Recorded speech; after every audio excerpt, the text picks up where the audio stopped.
શિક્ષકોની ભરતી મુદ્દે મોટા સમાચાર સામે આવ્યા। 1 મહિનામાં નિમણૂક પત્રો આપવામાં આવશે। માધ્યમિક શિક્ષકોને નિમણૂક પત્રો અપાશે। શિક્ષણ મંત્રી કુબેર ડિંડોરે આ મહત્વનું નિવેદન આપ્યું છે।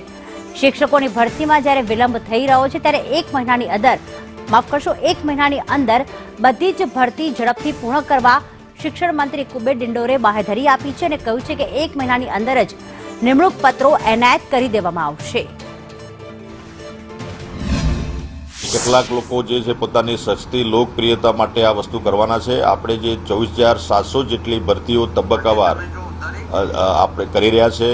આપણે જે સિસ્ટમ જે છે પોર્ટલ પર આપણી પારદર્શક ભરતીઓ કરી રહ્યા છે, એટલે પોર્ટલ પર જેની વ્યવસ્થા છે આપણે 11-12ની અત્યારે મેરિટ યાદી કમ્પ્લીટ થઈ ગઈ છે। HMATના આચાર્યોની ભરતી ઓલરેડી ઓર્ડરો આપવાની શરૂઆત થઈ ગઈ છે અને ટાટ માધ્યમિકની અત્યારે શરૂઆત છે। ટેટ 2 6 થી 8ની એની પણ શરૂઆત થઈ ગઈ છે। એક સાથે આ ભરતીઓ આવી છે કે થોડો સમયમાં વિલંબ થયો છે, પણ આપણી પારદર્શક ભરતી જે ચાલુ છે એટલે આ થોડી જે વિલંબ થયો છે। બાકી કોઈ પ્રશ્ન ઉપસ્થિત થવાનો નથી। 24,700ની જે ભરતી છે પહેલા ધોરણથી લઈને 12મા ધોરણ સુધી અને અન્ય માધ્યમની પણ 1852 જગ્યાઓ છે।